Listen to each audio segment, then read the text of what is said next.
This episode is a longer one, but a special one. I had the opportunity to collaborate with Wonder Workshop, the robotics company, and EdWeb to interview Bekah Sosland Siegfriedt, who is a current flight director at NASA's Jet Propulsion Laboratory. She was one of the featured team members in Amazon Prime's Goodnight OPPY and got to work with space rovers Spirit and Opportunity. This episode was filmed live. It was a live webinar. So if I mess up, forgive me. I didn't get any redos on this one. You'll also hear at the end of the conversation I have with Bekah, the moderator for this webinar, Bryan Miller, who is the Senior Director of Global Strategic Outreach at Wonder Workshop. He also was a guest that I had on this podcast, and his episode was awesome. So make sure to go back and give it a listen after this episode. In the video version of this conversation, he gives an awesome introduction at the very beginning and also encourages you to check out the Wonder League robotics competition, which I also highly recommend as well. This episode you can actually listen to with your family or students, as well as watch the documentary Goodnight OPPY, which we referenced throughout the conversation. Even check out the video replay of the interview too. You could show this back with your students because it's a super awesome opportunity, even if you weren't there live. This will all be linked in the show notes so you don't have to remember where to get all this information. I learned so much in this interview, and I am so grateful for this opportunity, and I'm so excited to be able to share this with you today, and I know you're definitely going to enjoy it. Welcome to the Elementary STEM Coach Podcast, a show that'll help you with lesson ideas, systems, and actionable tips to apply to your classroom. I am your host, Naomi Meredith, a former classroom teacher turned current STEM teacher and coach. With over a decade of experience teaching and a master's degree in STEM leadership, I am here to coach you throughout the year to help you gain back more time to create innovative experiences for your students. Grab your earbuds and let's get started. Well, thank you, Bryan, for that awesome introduction. You were an excellent MC, but I don't expect anything less. And thank you, Bekah, so much for being here today. I know that I was so excited for today. I even wore one of my NASA sweatshirts in honor of you and have some space earrings as well. So very excited. And I know all the kids and schools out there are probably equally as excited. It's not very often where you can hear from somebody who works from NASA. So this is a really big moment for a lot of students out there. And shout out to my school in Colorado, and then Cimarron in Colorado as well. But thank you again for being here. So if you wouldn't mind, we got a cool introduction about you, but I want to hear a little bit more about what your role is at NASA and what is the coolest part about your job? Thanks, Naomi. Thank you for having me, and I really look forward to our conversation today. So yes, what I do at NASA. So I started off at NASA back in 2013, and I started working on the Spirit and Opportunity mission. So Opportunity was my first rover there, and I jumped right into mission operations. That's what we call it. And if you can imagine a room where there are many desks, and at each desk, there's a person that's responsible for a part of creating the rover sequences that day. So we get all the data down from the Mars vehicle through the Deep Space Network. It's a series of antennas placed around the Earth, and all the data comes in. We see it, we analyze the data, we look at the images, and then we decide based on that what we want to do that day with the rover. And in the room, half the room is scientists, half the room are engineers. And the scientists are saying, hey, we really want to go over to that rock or go down that steep hill because that stuff's really interesting. And the engineers, which is what I do, we have to make sure to keep the rover healthy and safe. So we try and do what the science team wants to do, but a lot of times we have to say, we can't do that, but we can do this instead. And so once we've decided on what we want to do that day, I'm responsible for coming up with a part of the commands that we send to the rover, along with other people in the room. We put those commands together to come up with the recipe of what the rover should do that day. And then we send it up to the rover and let her execute that while we sleep. And then we come in the next day And she sends down all the data and we repeat the process. So it sounds like there's a ton of collaboration in your job, which is super important for all you kids out there. But it sounds like there's a lot of high energy too with your job as well. You have all of these different roles. I can see the excitement in your face as well. That is just a very exciting job. And I'm sure there's a lot of things that happen that you don't expect, which we might get into in a little bit. So for the kids out there who don't know what a space rover is, it's a little bit different than the robots they might have in their classroom. So they might have a dash robot in their classroom, but what a space rover is? And then tell us a little bit more about Spirit and Opportunity, the little twins, and what makes them so special. Yeah, sure. So when we develop robots to send to other planets, it's really important that we try and make them as human-like as possible. And that's because as humans and as there are scientists out there, special scientists called geologists, and geologists look at rocks and try and answer questions about the planet. So we have Martian geologists, and we want to make the rovers as human-like as possible so we can literally get down and look with a little microscope at what the rocks were like a human would do, or use. So we need to use hands. We need to be able to move around on the planet. We need to be able to see. So the robots look a lot like people. We actually have 2 cameras, like a pair of cameras for all the cameras that we have on the vehicle. There's 2 of them. And what that allows us to do, much like our eyes as human beings, we use 2 to have depth perception. So we know how far away a rock is. That's really important. We have an arm to be able to, like I was saying, look at things or pick things up or scoop things. And we also have 6 wheels, like our legs, that let us rove around on the planet. So that's why they're special. They act a lot like humans because we need a human-like thing to be on these planets to help us investigate and answer the questions that we have. And what makes Spirit and Opportunity so special? So history of rovers. So we sent a Martian rover, Sojourner. That was our first Martian rover back in the 90s. And Sojourner was about the shape of a microwave oven. And it was really a technology demonstration to figure out, can we send something that can rove around on the planet? And we were able to answer that question. Once we did that, we said, okay, now we know we can rove a rover on Mars. So let's make them bigger. And let's build 2 of them for redundancy. So redundancy means to make sure if one fails, we have a backup. So it's like a backup plan. So we sent 2 rovers, 2 twins, Spirit and Opportunity. So we had a backup plan in case one of them didn't work. They both ended up working. So it was awesome because we had 2 rovers on 2 different parts of the planet answering different questions. But Spirit and Opportunity's role was really to answer the question, did drinkable water ever exist on Mars? That was because at the time, our big question is, did life ever exist on Mars? And at the time, we were trying to follow the water in the solar system, because as we humans, we need water to survive. In fact, life needs water to survive. Plants, different things. So you can think about if things are alive, they need water.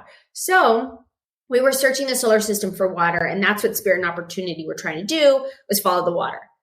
Then the next rover mission we built was Curiosity. Curiosity was trying to answer, was that water habitable? Was the Martian environment ever habitable? Meaning, could life have existed on Mars? And we were trying to answer that question, and Curiosity was able to answer that question too. And then the final rover that we're at today, it's not the final one, but it's our current rover, the latest one, is Perseverance. And that's actually the mission I work on today. And Perseverance is actually trying to answer, did life ever exist on Mars? Ancient life. So we are caching samples in tubes, and I can talk more about what our mission does. But each rover has a mission, a goal, and something that we're trying to get to. And they all are a bit different, really trying to march towards answering the question, did life ever exist on Mars? Well, that's super cool too, because I'm sure you guys are just cheering, and you can see all of this in the movie too. Goodnight Oppy, and how the rovers work and how they interact. There's just a great depiction of that to really visualize what you're talking about. But I could see why you would be really excited, because there's just so much going on and all these different challenges and tasks. And it was really exciting too that the twin Spirit and Opportunity, they were beyond successful. They were successful, but then they just kept going and going and going for years, which is, you saw them when you were in middle school, and then you had the chance to work with Opportunity. So amazing to really live out your childhood dream. Not a lot of people say they can do that, but that's so amazing that you got to actually work with Opportunity. What surprised you the most when you were working with her? Is she a her? Yes, she is a girl. Yeah. So, I mean, you hit on it. See, Opportunity, both Spirit and Opportunity were designed to only last 90 days on the surface. And we thought they were going to only last 90 days because of the amount of dust that we had observed when Sojourner went to Mars. But we had our new best friend, these little dust devils, come by and clean off the solar panels. So they were actually able to last longer, and they lasted a lot longer. So Opportunity was only designed for a 90-day mission, and she lasted almost 15 years on Mars. So for me, I think what surprised me the biggest is, number one, like, holy cow, in 8th grade, Spirit and Opportunity are what inspired me to go into space. I never thought I was going to get to work on them. They were only supposed to last 90 days. So to get to work on Opportunity was definitely a dream come true. So I think that was probably, and maybe that's like a cop-out answer, but that's probably the thing I was most surprised by. But another thing I learned that I was also surprised by is, as the rovers age, there are more problems to solve. And you might first think like, oh, the rovers are aging, there are problems. That's a bad thing. But for an engineer, what surprised me the most is, like, every time we had a problem to solve, every time we got data down and the rover didn't quite do what we wanted her to do, I got really excited, which was a surprising reaction for me. But I realized that I'm an engineer. I like to solve problems. I like to figure out, like, that's how I work. When everything goes well all the time, it's kind of a boring job for an engineer because we don't have any problems to solve. So I think that was another surprising thing for me, was the excitement I felt when there was a problem to solve. Okay, you hear that, kids? Problems are a good thing. And Bekah has an excellent growth mindset. This is a life skill right here. Look at you. You are a great example for all the kids watching out there. So that is so good. So with your mission currently, you said you're working on Perseverance. So what are the things that Perseverance is working on? Is it similar to Opportunity, or are there some different challenges as well?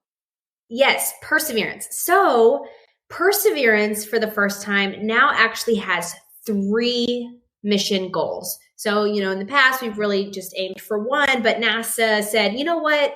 Y'all are doing great with meeting your mission objectives. Let's just throw 3 in there this time. Why not? So we have 3.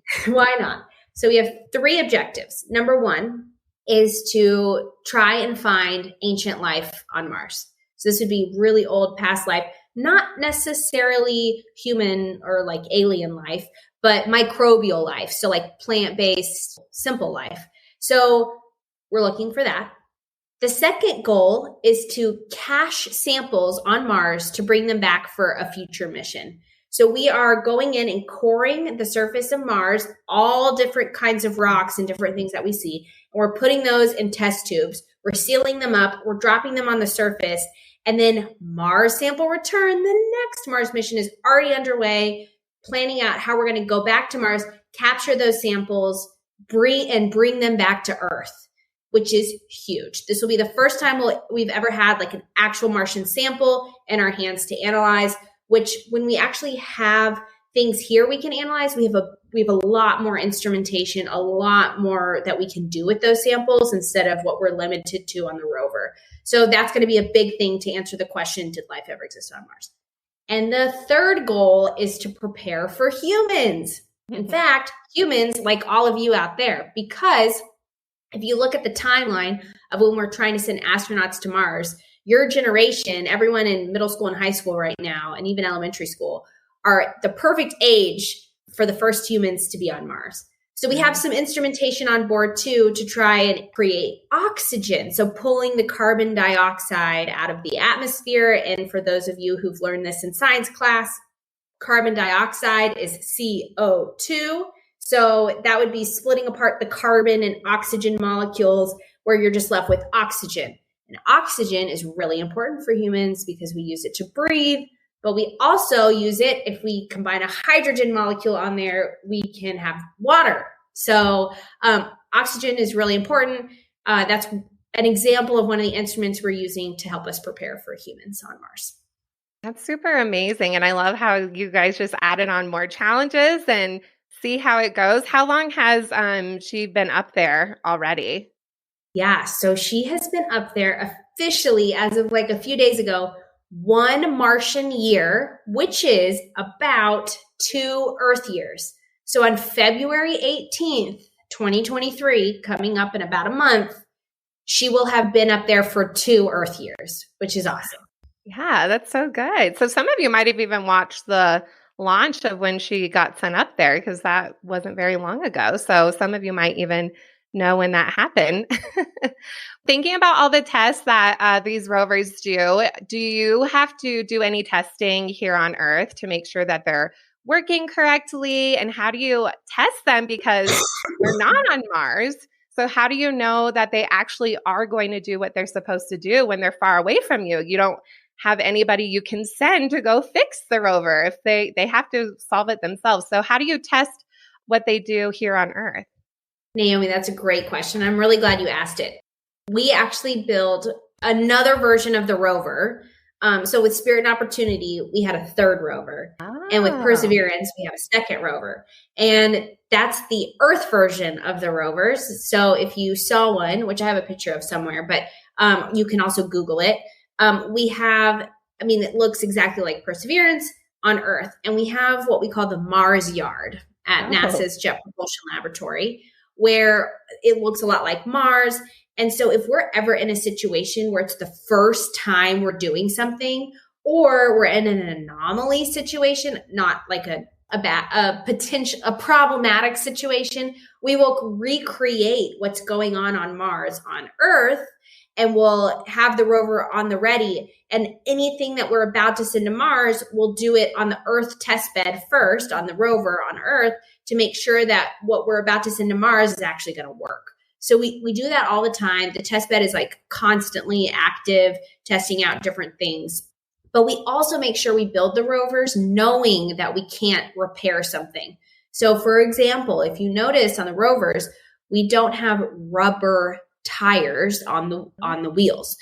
One reason for that is, number one, it's really cold on Mars. So when rubber gets really cold, it can break. And if we went over a rock and we had a flat tire, there's no way we can do anything about it. So they're made of metal. They literally just rove on metal wheels. And so we think through these things and we build the rovers in a way knowing that we won't be able to fix anything. So we try and make them really robust. So in the movie, they showed, I wonder if it was that same play yard, but Spirit got stuck up there and you put, was it cake flour on the test field to see how Spirit could get unstuck. So you just see all of these scientists just like covered in flour and testing out the robot. So definitely check that out because you guys figured it out, which is amazing. Yeah, that's exactly right. We took really close-up pictures of the material that was under Spirit, because on Mars, not everywhere is that cake flour material. Sometimes we're on like pretty rocky terrain or sandy terrain, but this was like really fine stuff that we were in, and that's why we got stuck. So we took really close-up pictures so we could recreate that material in the test bed. But you're exactly right. In the movie, you get to see the test bed. Now the test bed looks a bit different because we have bigger rovers in there, but it's basically the same idea. But it's really fun when you have problems like that to like try and recreate them on Earth is a lot of fun. So would you say every day is pretty consistent for you? So what would be a typical day You're at the office, you're working together as a team, you have a rover up in space. What are most days like? And then do the times actually change as to when you can explore the data? Yeah, great question. So, no, not every day is typical. That's one of the things that I really like about my job is every time we drive someplace new, and sometimes we're in the same place for a few days, and maybe those days are pretty typical. But anytime we drive to a new location, it's like a whole new mission because we don't know what's around the corner. That's why we're exploring. We don't know what we're going to find. We're very reactive. We can't always plan for everything. But a typical day as a mission operator would be to come into work. We have no idea what we're about to see. Data hits the ground. So I kind of talked about this earlier, but data hits the ground. We analyze it. And that analyzing part sometimes takes a while because there are conversations that need to be had with the science team. And there's a lot of back and forth. You kind of see that in the movie too. The engineers and the scientists are always like, having fun conversations with each other. But that is a pretty typical day. And then once we're on a time budget. Like we have to radiate the commands to the Mars rover at a certain time because that's the only time she'll be listening for our commands for the commands. And we have a window. We have to make that window. So a lot of times Steve Squires in the movie or the equivalent on Perseverance, our lead scientist, has to kind of put their foot down and say, okay, this has been great conversations, but this is what we're doing today because we don't have time to have any more banter or conversation. And we need that sometimes. We need someone to just step in and make a decision. So that is a pretty typical day. And then Naomi, you asked me another part 2 of that question and I forgot. So your typical day and then your time. So you said the time zone. Is the time on Mars on the same time zone as us on Earth, or does that change things as well? That's exactly what it was. So no, the Martian day is about 24 hours and 40 minutes.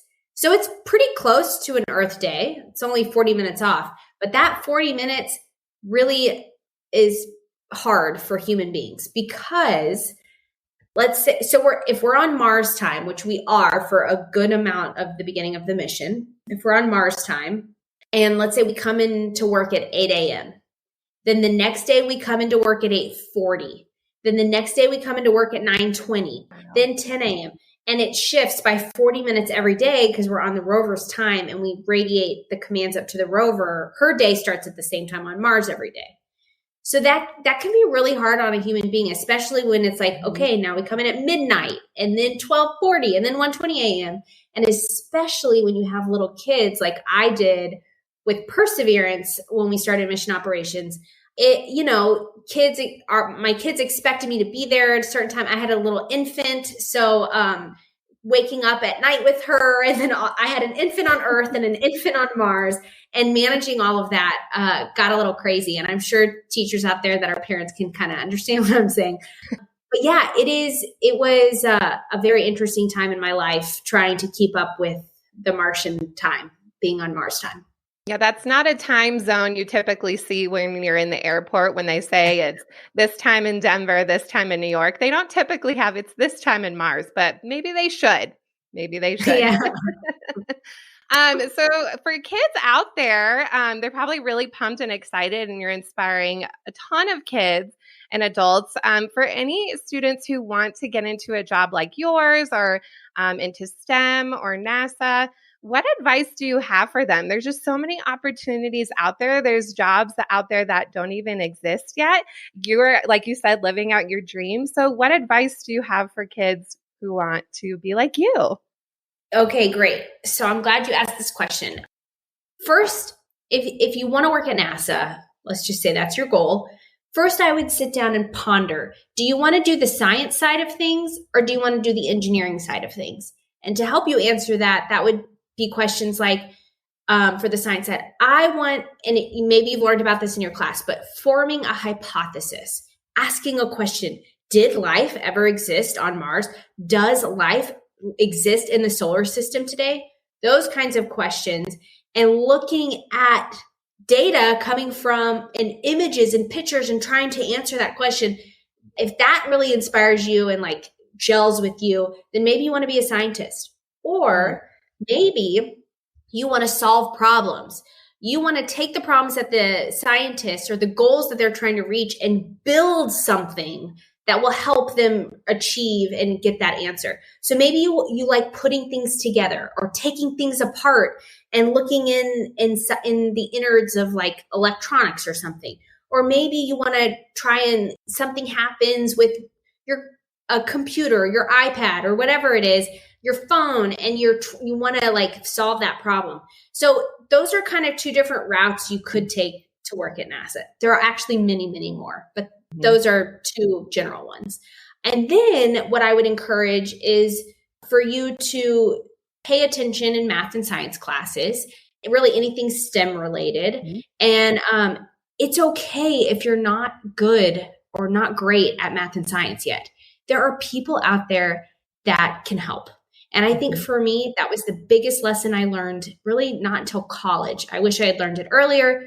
Ask for help. It's okay to ask for help. I was not very good in math, actually. And people always said, you've got to be good at math and science to be an engineer. That's not true. I wasn't very good at math. I got a tutor. And once I got a tutor and they sat down with me for a whole year and took me I had to relearn a lot of stuff. It all of a sudden made sense to me. And then I was able to like keep up with my homework and do well on tests. But it's okay to ask for help. So I think that's another thing. Also, doing things like building robots or getting into a robotics club or something like that can also really help you try and understand how math and science apply to real world problems like building robots and stuff. So I think all of those things are really helpful to line your pathway to get to NASA. I think that's really, really good advice. And I appreciate your vulnerability. And I love how you also use the word yet. It takes baby steps to get to where you're at and all the things that you've done when you're young and you've made mistakes and here you are today and you're still growing as a person. So there's always new challenges out there. So that is excellent advice for any kids who want to get into NASA or even any STEM related jobs out there. So with what you're allowed to talk about, because we know NASA is a very confidential place, but what you're allowed to talk about, is there any cool things that you guys are working on or a project? You talked about Perseverance, but anything going on that we should keep our eyes and ears out for? For sure, yes. So a couple things. The most current rover that we have, so Curiosity is still roving the planet, doing fantastic science. And then we also have Perseverance, the most current one.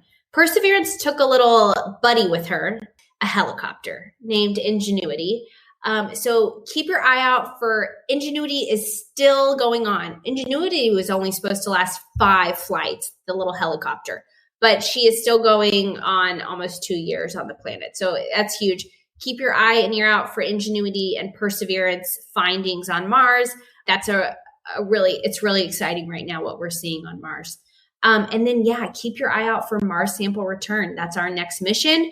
We're in the process of designing the mission right now. So it's in the very, very early stages, but it's really exciting. And it's going to be probably a mission leading up to humans on Mars. So all of those things, if you think you want to be an astronaut someday, that's also a really fun project to follow because we're just getting one step closer to that too. Super awesome. Well, we will keep checking that out. Okay, so now those are all the questions from me, but we have a ton of questions from our audience out there, and they are very curious and want to hear what you have to say about these. So I'm going to try to put them in order, but they might not make sense in the order I say them, but we're going to do this together. So from Steve Ketty, how much from the original team, so I'm assuming the original team from Spirit and Opportunity, still work at NASA? Yeah, that's awesome. Okay, so a lot of them have retired, but pretty recently, I would say, they have started to retire. But Jennifer Trosper is in the movie a lot, and she still works at NASA. I would say probably, I mean, it's hard to put a number on it, but I would say probably 75% of people still work at NASA. I think what we find at JPL and NASA is people tend to stick around. I know there are careers out there where people jump from job to job a lot, which there's nothing wrong with that either. and staying in a position for about 5 years is, typical. But at JPL and NASA, people stay around for a really long time. So you'll see that a lot. And I would say, yeah, probably like 75% of the crew, the original crew, is still at JPL. Awesome. That's really good stats. Wow, it's pretty amazing. Okay, so this next one is from Samina, and I apologize if I say your name wrong. And their question was, what did it feel like to be able to see Mars? So when you were at NASA, what did it feel like for you when you actually could see Mars through those photographs and videos? Oh my gosh. Yeah. That, especially when I first started working there, that was like a giddy moment for me when those images would come down and I was the first person to see these images, or our team was. It was a feeling unlike anything I can really describe. And also like coming into work and trying to reorient my brain from Earth and then to Mars and like think about all the things I need to do when I get to work, which was all on another planet. Yeah, you kind of have to pinch yourself sometimes.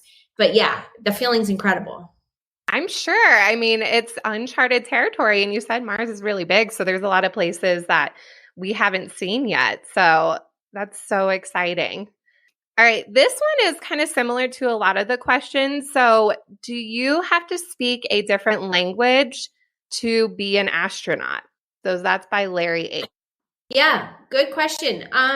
There are there are Earth languages, and then there are robot languages. So let me answer the robotic question first. So with the rovers, we actually speak to them in a different language. We speak to them in what we call binary, and binary is really just a series of zeros and ones.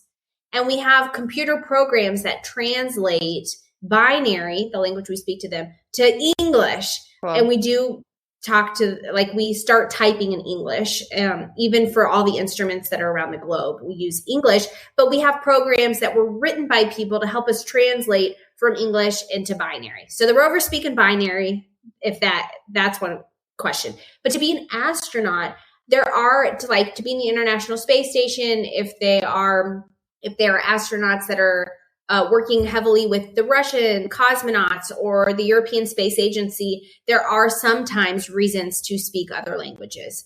But going through the NASA or the astronaut program, they'll tell you and train you appropriately.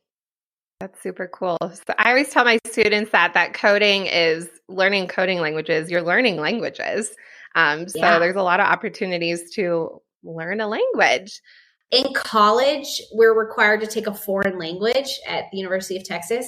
But in engineering, computer programming counted as our foreign language. So we didn't have to take another foreign language. It was our foreign language. Anyway. And it's probably one you wanted to learn anyway. Yeah.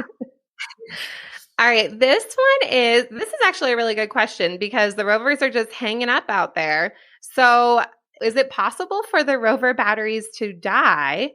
And if so, what happens? And that's from Nicole King.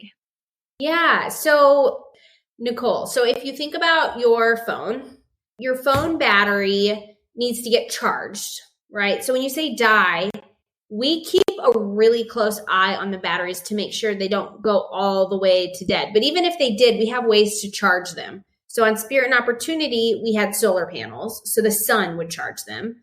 But as you saw or might see in the movie, when we have dust storms or reasons why we can't get sun on the solar panels, there is no way to charge the battery. And yes, batteries will die, and that's a bad day for the rover.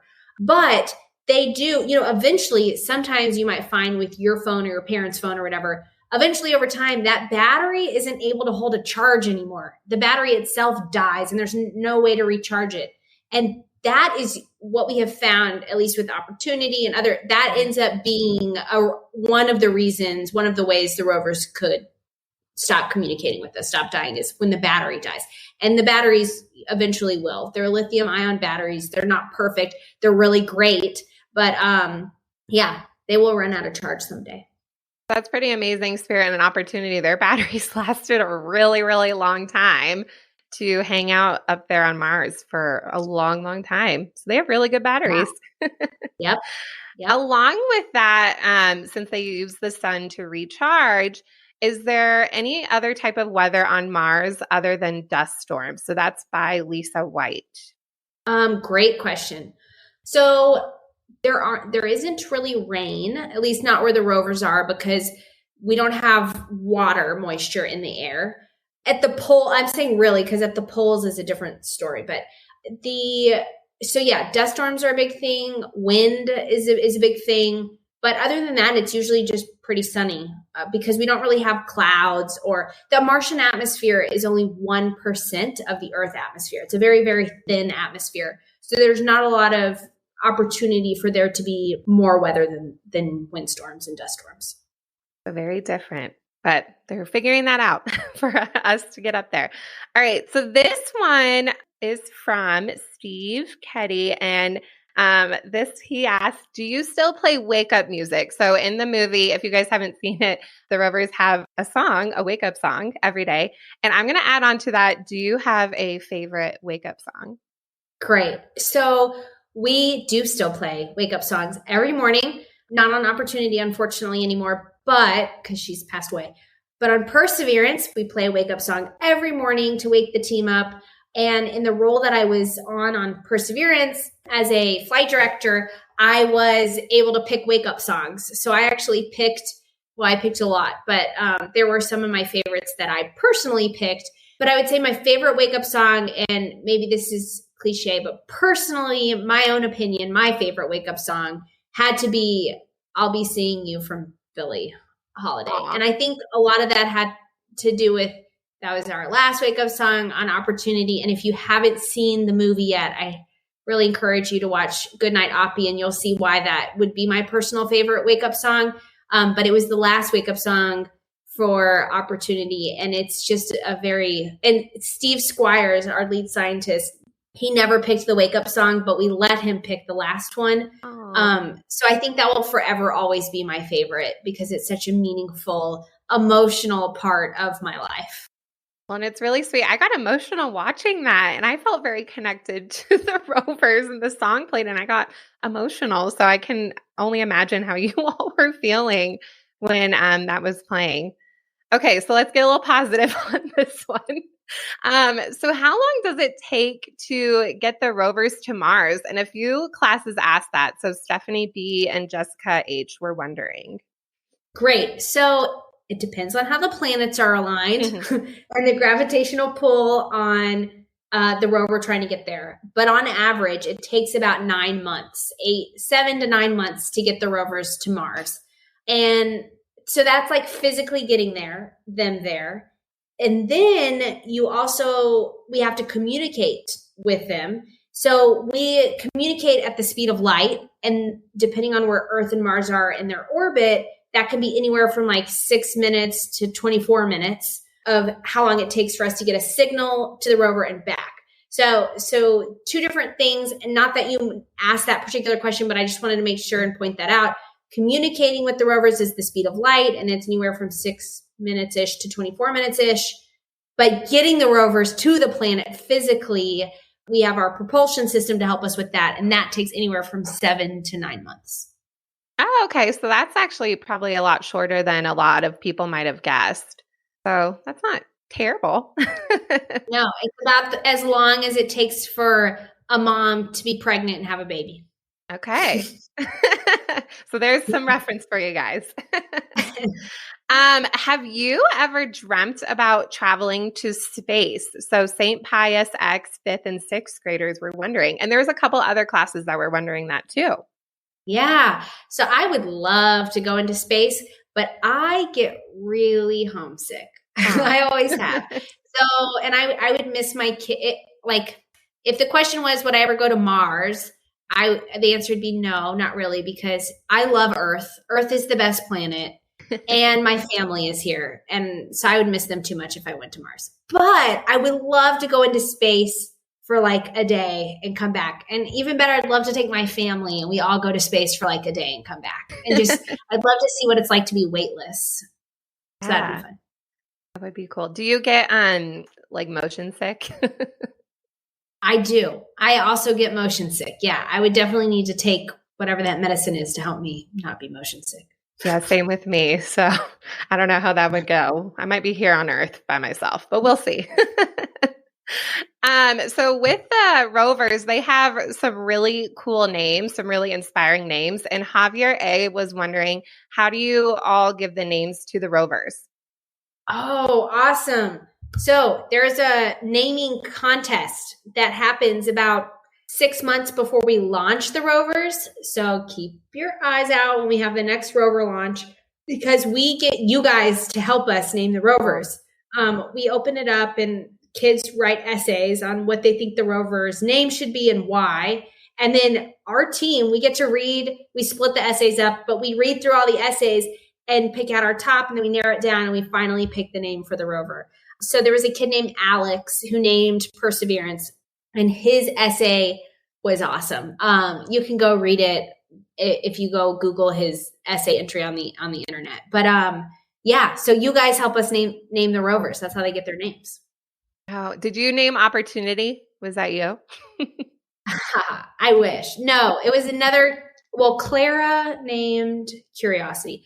Trying to remember who named Spirit and Opportunity, but another student, I think she was like in middle school, helped name both Spirit and Opportunity. That's so cool. Okay, speaking of spirit and opportunities, we are last question. There was over 200 questions, so thank you for submitting.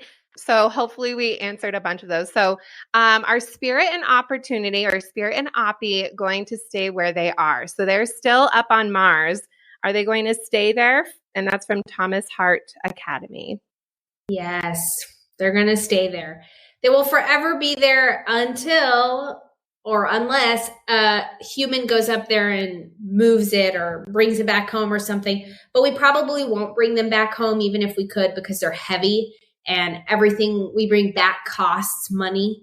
But there might be reasons that they try and repair them on the Mars someday or something. But they will forever be where they lie today. Aw.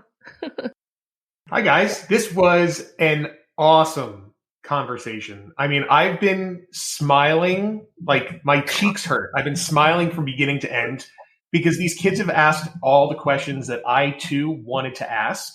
And for those of you that may not have had your answers or your questions answered, I've been watching all the questions come through and I can tell which people have not yet watched Goodnight OPPY because there are so many questions in there that the movie answers for you.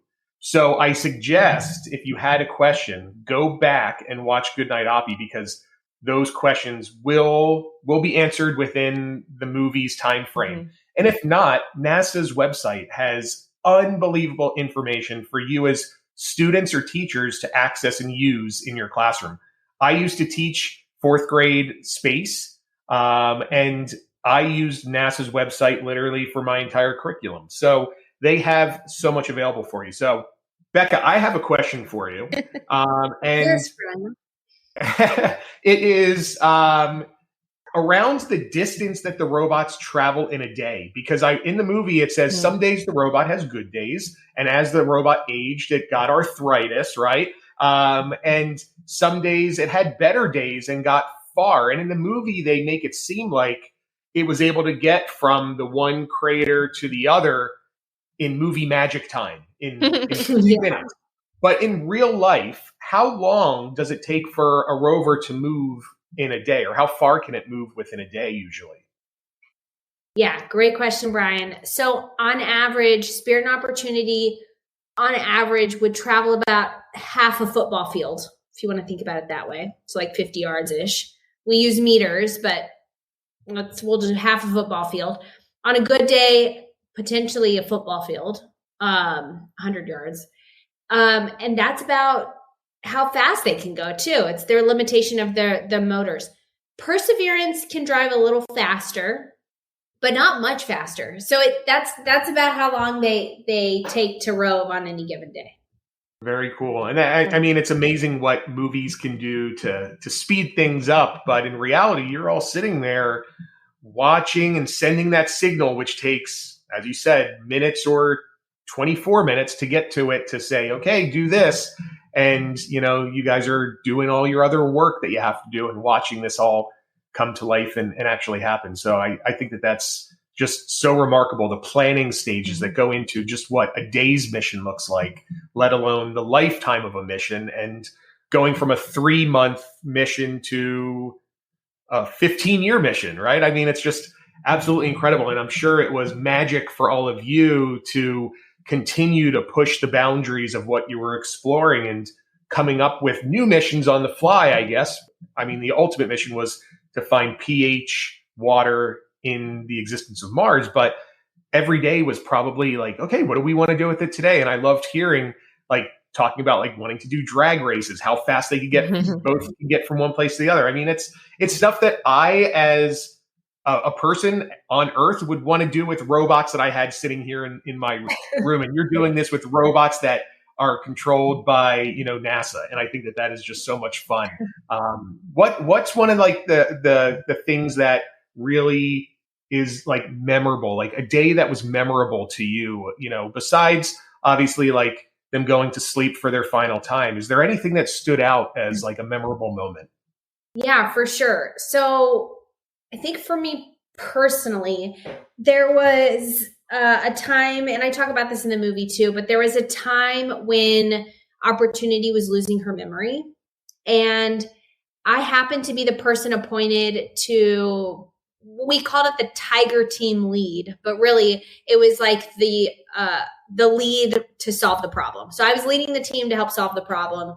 And we worked really hard to figure out a workaround for Opportunity, to figure out how to like help with these memory problems. And this part is not talked about in the movie, but it took months of me going into the test bed, their like version of the rover, and testing different things. I would be calling up people that were on the mission from the very beginning, that were in the movie and like the old footage, but aren't on the mission anymore. I'd be calling them up and being like, Tracy Nielsen, like all these people that I didn't know, but they were like legends in my mind because I saw them on the TV when I was in 8th grade. But I'd be like, I'm going to call Tracy. Oh my gosh. Like, she's a legend.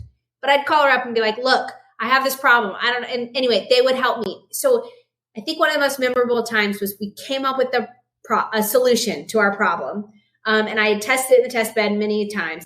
And then I finally got to implement the solution on the vehicle. And Steve Squires was there, and we were waiting for the data to come down, and we saw in the data that it worked. And that was a huge thing for me in my career and just personally. But also getting to report to Steve Squires, Dr. Squires, that like it worked, and he was excited. It was just like the best day at work for me, probably. But I think my favorite thing about working on the rovers is the fact that I work with so many different kinds of people, not only like the instruments themselves are from all over the world. So it pushes our barriers down and our borders down. And we're all like people from France and Norway and whatever countries are coming together for this common goal. And there's no politics, and because we're all really in it to help answer this question. So I love working and learning from people from all walks of life, all backgrounds, all cultures. It's really rewarding to go into work every day for that reason. Well, I mean, we thank you for doing all this and continuing to research and help us learn about our existence here on Earth through other planets. This was an amazing conversation. I wish it could go for much, much longer, but we know that you have a very busy day ahead of you and other meetings to attend to. Naomi, is there anything that you'd like to say, last thoughts to wrap things up? No, thank you so much for letting me chat with you and just being an inspiration for my own students selfishly, but just students around the world, because you never know who you're going to impact out there. And just hearing from experts who are in the field, especially a woman in STEM, is just so amazing and powerful. And your story is just super important, and just keep up the awesome work. Thank you so much, Naomi and Bryan and everybody that's helped put this together. It's been a pleasure. Thank you so much. Thank you so much for listening to today's episode of the Elementary STEM Coach Podcast. I would love to connect with you over on Instagram at NaomiMeredith_ or send me an email to elementarystemcoachpodcast@gmail.com. Also, make sure to check out my website, NaomiMeredith.com, to see all the show notes from today's episode and shop my K-5 STEM resources. Any questions you have, needs for resources, or ideas for episodes, get in touch. I'll talk to you soon.